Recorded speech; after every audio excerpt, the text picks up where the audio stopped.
الحمد لله نحمده ونستعينه ونستغفره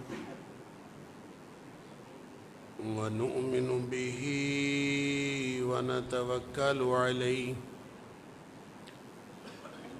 ونعوذ بالله من شرور أنفسنا ومن سيئات أعمالنا من يهده الله فلا مضل له ومن يضلل فلا هادي له وأشهد أن لا إله إلا الله وحده لا شريك له وأشهد أن محمدًا عبده ورسوله صلى الله عليه وسلم أرسله بالحق بشيرًا ونذيرًا بين يدي الساعة فمن يطع الله ورسوله فقد رشد واهتدى ومن يعص الله ورسوله فقد ضل وغوى فإنه لا يضر إلا نفسه ولا يضر الله شيئا نسأل الله ربنا أن يجعلنا ممن يطيعه ويطيع رسوله ويتبع رضوانه ويجتنب سخطه فإنما نحن به وله أما بعد فإن خير الحديث كتاب الله وخير الهدي هدي محمد صلى الله عليه وآله وسلم وشر الأمور محدثاتها وكل محدثة بدعة وكل بدعة ضلالة وكل ضلالة في النار فأعوذ بالله السميع العليم من الشيطان الرجيم من همزه ونفخه ونفثه بسم الله الرحمن الرحيم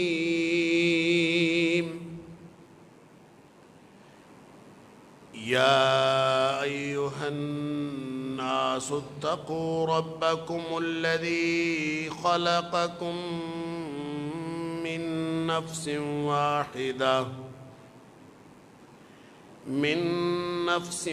واحدة وخلق منها زوجها وبث منهما رجالا كثيرا ونساء واتقوا الله الذي تساءلون به والأرحام إن الله كان عليكم رقيبا اے کائنات کے لوگوں، ڈر جاؤ اپنے رب سے، اپنے مالک سے، اپنے پالنہار سے۔ وہ ذات جس نے تمہیں ایک جان سے پیدا کیا پھر اس جان سے اس کے جوڑے کو پیدا فرمایا، اور پھر ان دونوں میں سے بہت سارے مرد اور عورتیں زمین میں پھیلا دیے، اور ڈر جاؤ اللہ سے جس کے نام کا ایک دوسرے سے سوال کرتے ہو، اور رشتہ داریوں کو توڑنے سے ڈرو، ان اللہ کان علیکم رقیبا، بے شک اللہ تمہارے اوپر نگرانی کرنے والا ہے، نگہبان۔ صدق اللہ العظیم۔ اللہ کی توفیق سے گزشتہ جمعے میں خواتین کو جو اللہ نے مقام عطا فرمایا ہے اس حوالے سے کچھ گفتگو ہوئی تھی۔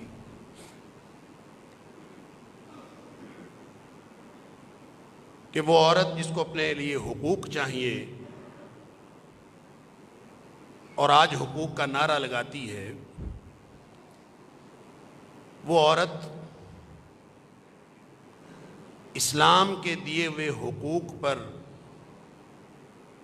اگر غور کرے کہ اسلام نے جو عورت کو حقوق دیے ہیں، تو وہ ساری زندگی صرف شکر کرتی رہے تو شکر ادا نہیں ہو سکتا۔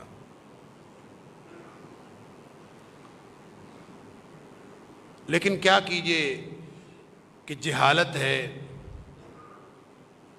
اور بالعموم جہالت ہی ہے، اور عربی کا ایک مقولہ ہے کہ الناس اعداء لما جہلوا، کہ لوگ جو ہیں وہ جس چیز سے جہالت میں ہوتے ہیں، جس بات کا پتہ نہیں ہوتا، اس کے دشمن ہوتے ہیں،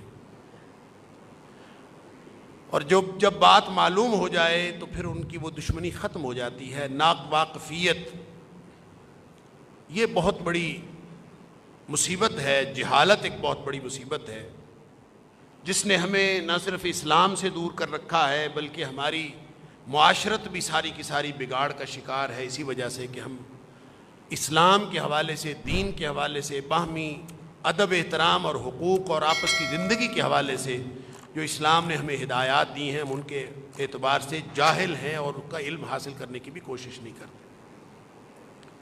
اس لیے طرح طرح کے فلسفے پنپنے کی گنجائش پیدا ہوتی ہے۔ اللہ تعالی ہم سب کو کتاب و سنت کے ساتھ جڑنے کی توفیق عطا فرمائے۔ خواتین کے حوالے سے گفتگو ہوئی تو بہت ساری بہنوں بیٹیوں کے مجھے فون بھی آئے اور بعض کے میسیجز آئے کہ آپ دعویٰ تو کرتے ہیں کہ اسلام نے عورت کو بہت سارے حقوق دیے ہیں اور بڑی عزت اور احترام دیا ہے اور مرد کو اس کا خادم بنایا ہے، اور حقیقتاً مرد خادم ہے عورت کا، چاہے وہ باپ ہو تو وہ اپنی بیٹی کے لیے خادم ہے، اور اگر وہ بھائی ہے تو وہ اپنی بہن کے لیے خادم ہے، اگر وہ بیٹا ہے تو اپنی ماں کا خادم ہے، اور اگر وہ شوہر ہے تو اپنی بیوی کا خادم ہے۔ اللہ نے اس کو ہر اعتبار سے کارکنان دیے ہیں خدمت کرنے کے لیے، لہٰذا جی اپنے ارد گرد جتنے مرد پاتی ہے وہ سارے کے سارے کسی نہ کسی طور اس کی سہولت کا سامان کر رہے ہوتے ہیں۔ تو جب یہ ہے اور یہ حقیقت ہے کہ اسلام نے عورت کو اتنا ہی اعزاز عطا فرمایا ہے، تو ہمارے گھروں کا ماحول، ہمارے مسلمان گھروں کا ماحول، ہمارے مسلمان گھرانوں کا ماحول اسلام کے مطابق کیوں نہیں؟ بیٹیوں کے گلے ہیں کہ ہمارے باپ ہم سے اچھا سلوک نہیں کرتے، بیویوں کے گلے ہیں کہ ہمارے شوہر ہم سے اچھا سلوک نہیں کرتے، بہنوں کے گلے ہیں کہ بھائی ہمارے اوپر ظلم کرتے ہیں، ماؤں کے گلے ہیں کہ بیٹا مجھے حق نہیں دیتا۔ اللہ اکبر، اللہ ھذا القیاس۔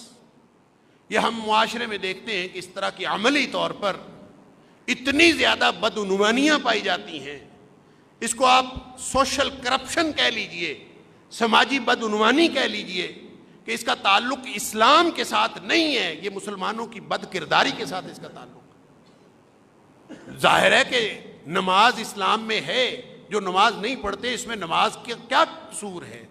نماز برائی اور بے حیائی سے روکتی ہے، جو پڑھے گا اس کو روکے گی، جو نہیں پڑھتا، جو اس ٹول کو استعمال ہی نہیں کرتا، اس کا کیا تعلق اس کے ساتھ؟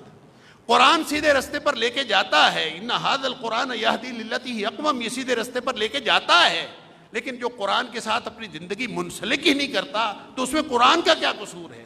الا ھذا القیاس، اگر معاشرے کے اندر اس طرح کی اگر جتنی بھی کرپشن، سماجی بدعنوانی پائی جاتی ہے، بہنوں کے اوپر بھائی ظلم کر رہے ہوں، یا بیٹیوں کے اوپر باپ ظلم کر رہے ہوں، یا بیویوں کے اوپر شوہر ظلم کر رہے ہوں، تو کسی بھی صورت، یا بیٹے جو ہیں ماں کو پورا احترام نہ دے رہے ہوں اور ماؤں کے ساتھ بدسلوکی کے مرتکب ہو رہے ہوں اور صبح و شام ہو رہے ہوں، تو اس میں اسلام کا قصور نہیں ہے، ہم مسلمانوں کا قصور ہے کہ ہم نے اسلام کی جس طرح باقی تعلیمات کو پس پشت ڈالا ہے، اس طرح ہم نے یہ سماجی تعلیمات بھی پس پشت ڈالا۔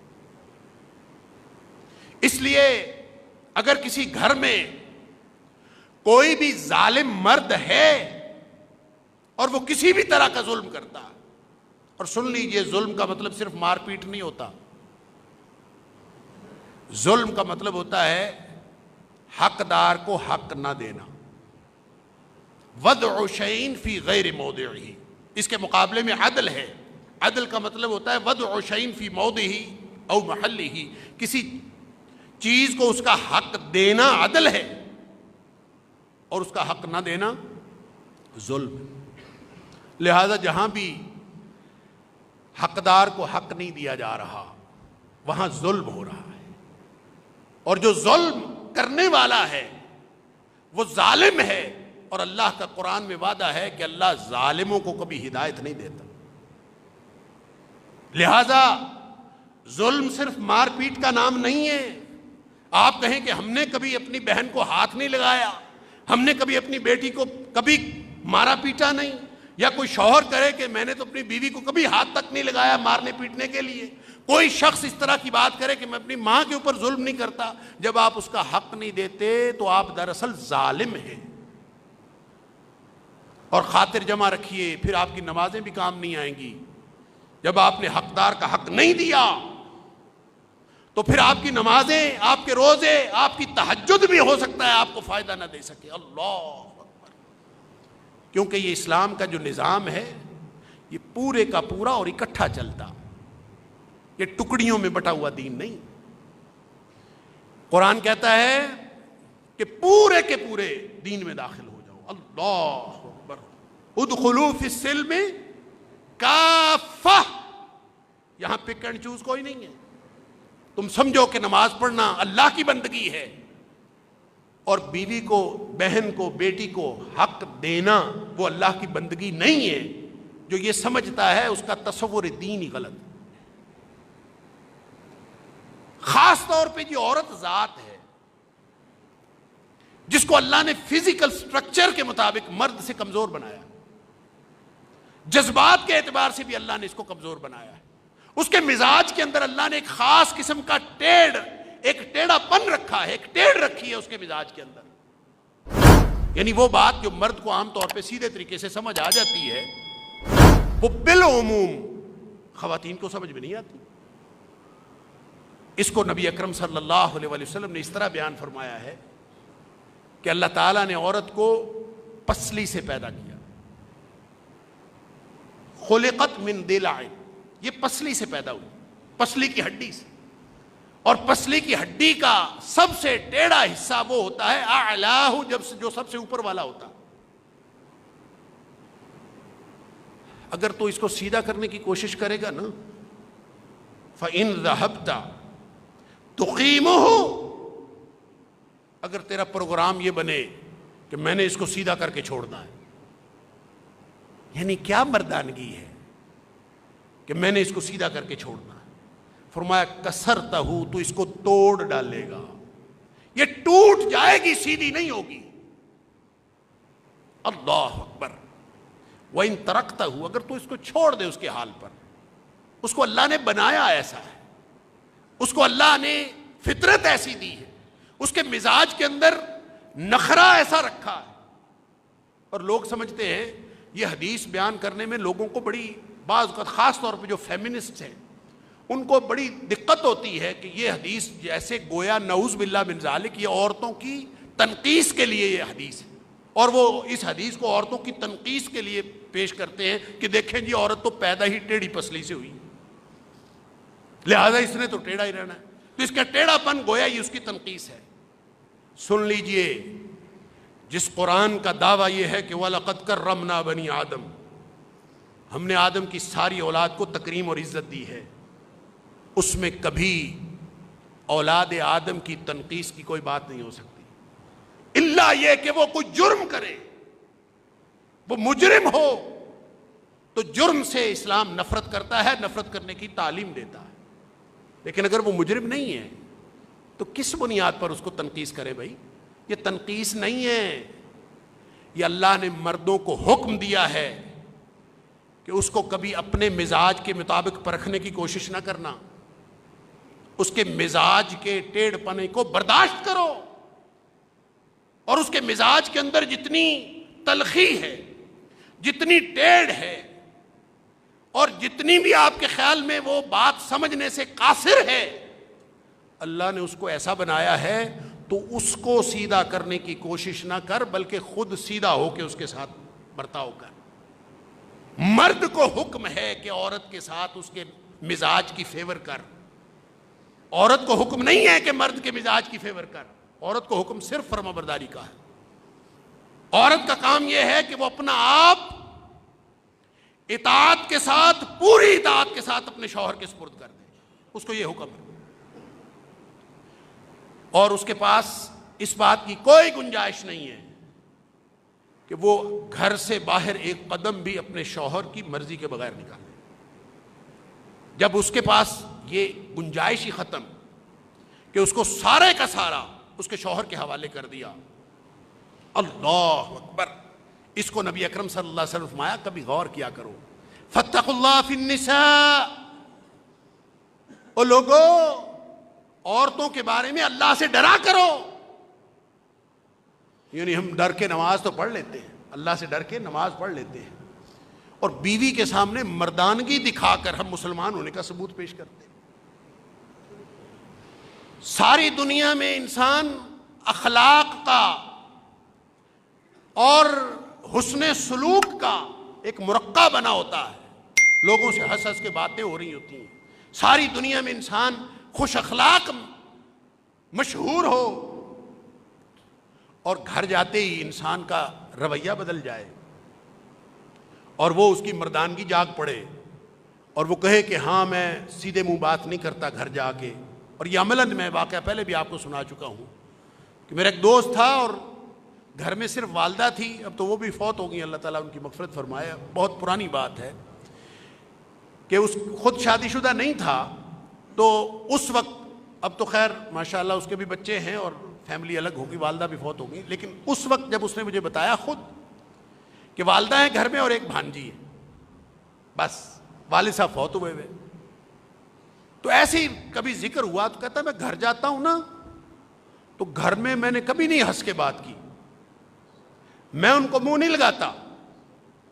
میں کہا سبحان اللہ، تم تو بڑے بہادر جری ہو، تیرے جیسا تو سورما ہی کوئی نہیں۔ وہ بیچاریاں بھانجی اور ماں گھر بیٹھی ہوئی ہیں، تو جا کے ان سے سیدھے منہ بات نہ کر کے کیا ثابت کرنا چاہتا ہے کہ تو ان سے بڑا ہے، تو گھر کا سربراہ ہے، کیا ثابت کرنا چاہتا ہے؟ سن لیجئے نبی اکرم صلی اللہ علیہ وآلہ وسلم کا فرمان، اخلاق کا تعلق ایمان کے ساتھ ہے، اکمل المومنین ایمانا احسنهم اخلاقا، مومن کامل ایمان والا ہوتا ہی وہ ہے جس کا اخلاق اچھا ہے۔ اور اخلاق اچھا کس کا ہے، اس کا معیار کیا ہے؟ حدیث چل رہی ہے، بات مکمل نہیں ہوئی، آغاز ہے اکمل المومنین ایمانا احسنهم اخلاقا، تم میں سے بہترین اور کامل ایمان والا وہ ہے، تمام اہل ایمان میں سے اچھا ایمان اس کا ہے جس کا اخلاق اچھا ہے۔ اور فرمایا خیارکم خیارکم لنسائہم، اور اخلاق کس کا اچھا ہے، اس کا معیار کیا ہے؟ اس کا معیار یہ نہیں ہے کہ بازار میں تمہارے تیور کیسے ہوتے ہیں، اس کا معیار یہ نہیں ہے کہ تم لوگوں سے ملتے ہو تو کیسے ملتے ہو، اپنے دفتر میں تم کتنے خوش اخلاق مشہور ہو، اپنا بزنس تمہارا کیسا چلتا ہے، اخلاق کا معیار یہ ہے، خیارکم لنسائکم، جو تم میں سے اپنی بیویوں کے ساتھ، اپنے گھر کی عورتوں کے ساتھ جو اچھا ہے، یہ معیار ہے کہ وہ اخلاق کے اعتبار سے کیسا ہے۔ وہاں جا کے تمہاری ساری مردانگی جاگ پڑتی ہے، باقی دنیا کے سامنے تم بھیگی بلی بنے ہوتے ہو۔ اگر یہی بھیگی بلی اپنی ماں کے سامنے بن جاؤ، اپنی بہن کے سامنے بن جاؤ، اپنی بیوی کے سامنے بن جاؤ، تو اللہ نے جو قوام بنایا نا مرد کو، اس کا معنی افضل ہونا نہیں ہے، غلط ترجمہ کیا آپ نے۔ اگر ہم سمجھتے ہیں کہ الرجال قوامون علی النساء کا معنی یہ ہے کہ مرد عورتوں پر افضل ہے، غلط معنی ہے جس نے بھی کیا ہے۔ قوام کا مطلب ہوتا ہے نگران، ایڈمنسٹریٹر۔ اللہ نے مرد کو ایڈمنسٹریٹر بنایا، لہذا اس کی ایڈمنسٹریشن، انتظامی اختیارات گھر میں مرد کے ہیں۔ عورت کو چاہیے کہ اس کے انتظامی اختیارات کو قبول کرے اور ہر اعتبار سے اطاعت کرے اس کی، حتیٰ کہ جس کو وہ گھر میں آنا پسند نہیں کرتا اس کو گھر نہ آنے دے، حتیٰ کہ گھر سے ایک قدم اس کی اجازت کے بغیر نہ نکالے۔ گھر کے اندر انتظامی حکم چلے گا تو مرد کا چلے گا، لیکن اس کا مطلب یہ نہیں ہے کہ اس سے افضل ہے۔ گھر کی ملکہ تو وہ ہے، اخلاق اس سے مرد نے اچھا رکھنا ہے، یہ اس کی ذمہ داری ہے۔ اور پھر جو ہم سمجھتے ہیں نا روٹی دے دینا اور کھانا دے دینا بس یہ، اور کپڑے پہنا دینا، یہ کافی ہے۔ ہم نے دے رہے ہیں حقوق، اور کیسے دے رہے ہیں یہ بھی میٹر کرتا ہے، کس طریقے سے دے رہے ہیں، آپ کا اخلاق کیا ہے، آپ کا حسن سلوک کیسا ہے، آپ جو کھانا، جو نان و نفقہ، جو ذمہ داری ہے آپ کی، آپ کس طرح دے رہے ہیں۔ دیکھیں خاص طور پہ جو میاں بیوی کا رشتہ ہے بڑا ہی نازک رشتہ، اور یہ جو آیت سورہ نساء کی پہلی آیت ہے، یہ جو جینڈر ڈسکریمنیشن کا، یہ جینڈر ایکویلٹی کا، یا حقوق نسواں کی پوری تحریک جو ہے، یہ اس کا قلع قمع کر دیتی ہے آیت اگر اس کو غور سے پڑھ لیا جائے۔ اللہ فرماتا ہے تم سب ایک دوسرے میں سے ہو۔ یہ جینڈر ایشو کوئی ایشو نہیں ہے، مردوں کو بھی پیدا کرنے والا اللہ، عورتوں کو بھی پیدا کرنے والا اللہ۔ یہ ان بدبختوں نے شروع کیا ہے جنہوں نے عورت کو مرد سے کمتر سمجھا ہے۔ اسلام نے تو کمتر نہیں سمجھا، اسلام نے تو عزت دی ہے۔ جنہوں نے کمتر سمجھا، ہمارے ایک استاد محترم فرمایا کرتے تھے، مجھے نہیں معلوم کہ وہ میں نے کوئی لٹریچر میں پڑھا نہیں ہے ان کے، لیکن میں نے اپنے استاد سے یہ بات سنی کہ فرماتے ہیں کہ یہودی جو ہے ایک دعا کرتے ہیں جب وہ ان کے کانگریگیشنل پریئر، جو ان کی جو اجتماعی عبادت ہوتی ہے، تو اس میں یہودی دعا کرتے، اس میں مرد بھی ہوتے ہیں عورتیں بھی ہوتی ہیں، اور وہ سب مل کے دعائیں کر رہے ہوتے ہیں، اور اس دعا کا ایک حصہ یہ ہے کہ وہ پھر شکر کرتے ہیں، شکر ہے یا اللہ تو نے ہمیں پتھر نہیں بنایا، شکر ہے تو نے ہمیں جانور نہیں بنایا، شکر ہے تو نے ہمیں درخت نہیں بنایا، شکر ہے فلاں نہیں بنایا، فلاں نہیں بنایا۔ اور ایک موقع پہ جا کے عورتیں خاموش ہو جاتی ہیں اور مرد کہتے ہیں شکر ہے تو نے ہمیں عورت نہیں بنایا۔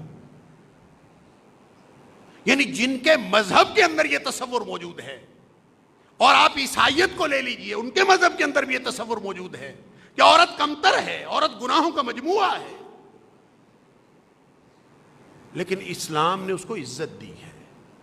اسلام کہتا ہے کہ عورت اپنے عورت ہونے پر شکر کرے، مرد اپنے مرد ہونے پر شکر کرے، اس کا ایک دائرہ کار ہے، اس کا ایک دائرہ کار ہے، اس کی تکریم ہے، دونوں ایک دوسرے کی تکمیل کرتے ہیں۔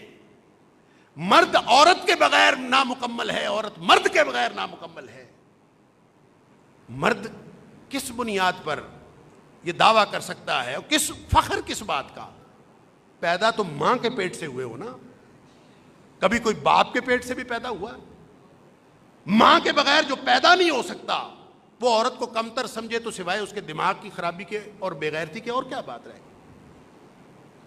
وہ ماں جس نے اس کو جنم دیا ہے، لہذا وہ عورت جو بیوی ہے وہ بھی کسی کی ماں ہے، اور اس کی عزت اور تکریم، اخلاق کا معیار سن لیجئے، اور اللہ کے تقوی کا معیار اور ایمان کا معیار، یہ ساری چیزیں ایک دوسرے سے ٹوٹی ہوئی نہیں ہے کہ تم نماز کے وقت اللہ سے ڈر رہے ہو، بیوی سے حسن سلوک کرتے وقت تمہیں ڈر ہی نہیں لگ رہا۔ اور حسن سلوک، قرآن، یہ جو حسن سلوک ہے یہ بڑی ایک کامن ٹرم ہے جو ہمیں سمجھ نہیں آتی. حسن سلوک کا کیا مطلب؟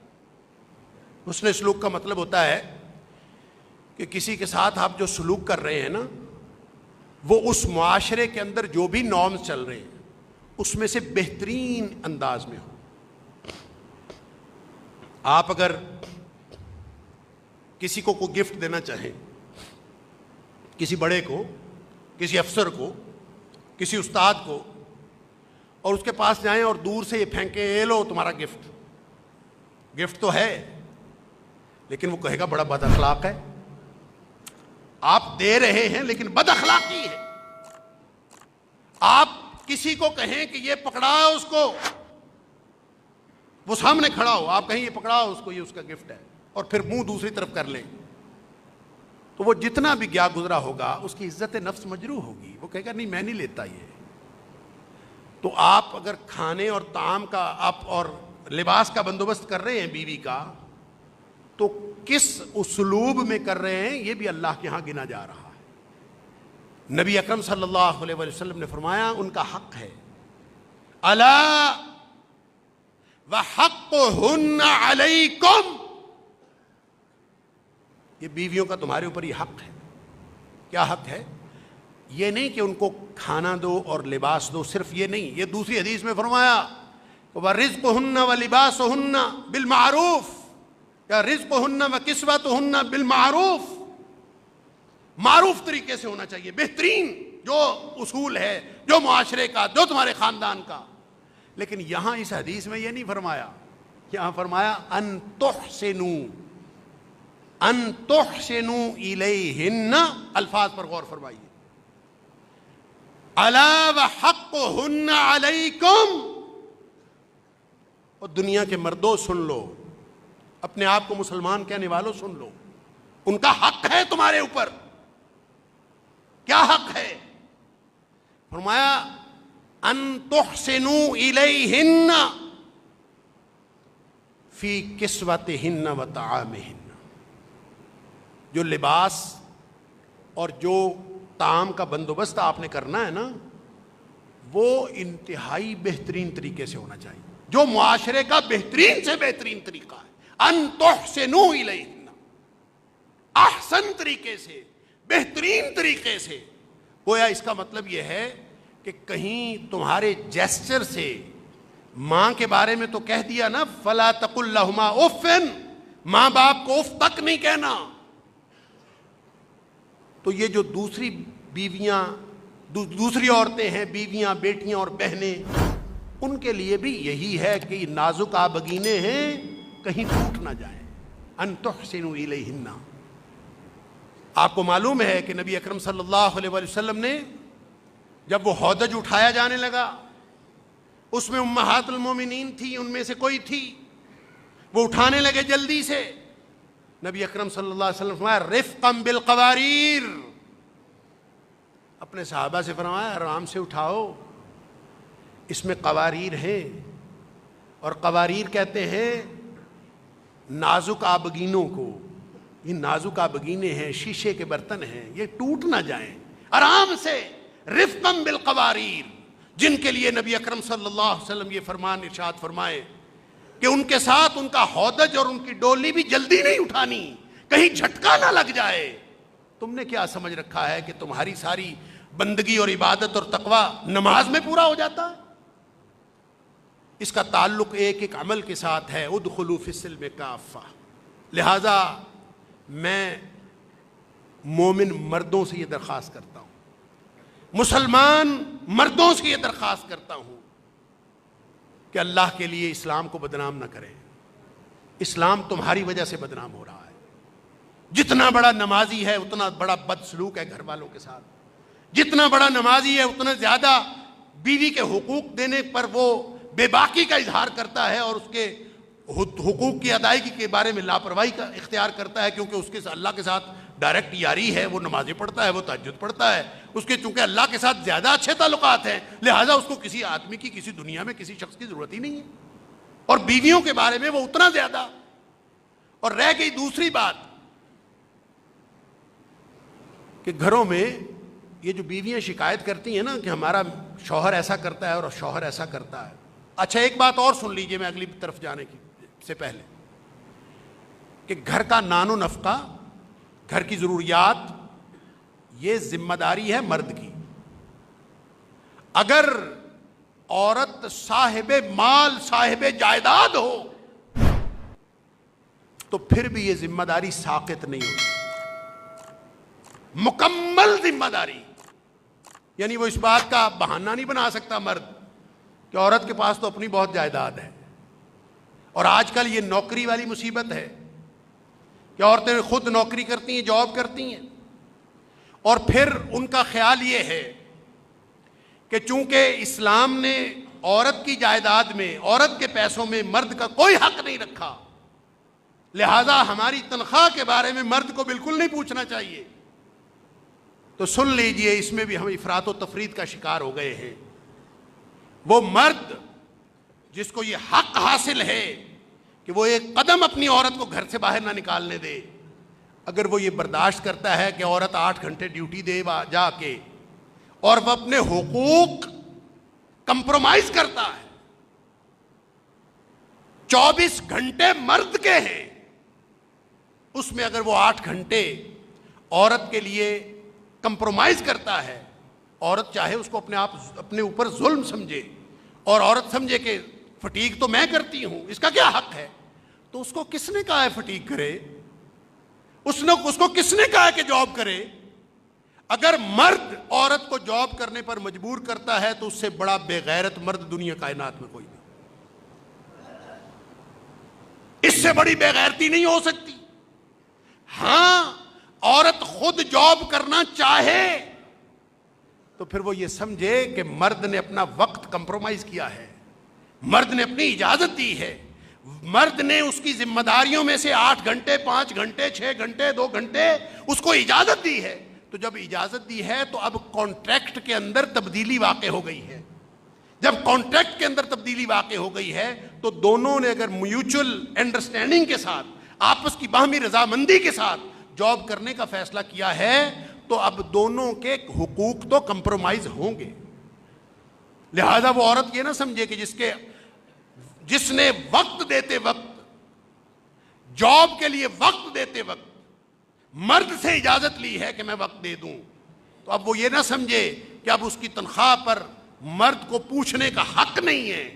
وہ پوچھ سکتا ہے اس کو کہ یہ جو جاب آپ کرتی ہیں، یا تو مرد اس کو جاب کی اجازت ہی نہ دے، اگر مرد اتنا سینسٹیو ہے تو وہ اجازت ہی نہ دے، وہ کہے کہ تمہیں کوئی اجازت نہیں، تمہاری ذمہ داری میرے اوپر ہے، میں تمہارا نان نفقہ پورا کروں گا، تمہاری ہر ضرورت پوری کروں گا، تمہیں جاب کرنے کی ضرورت نہیں.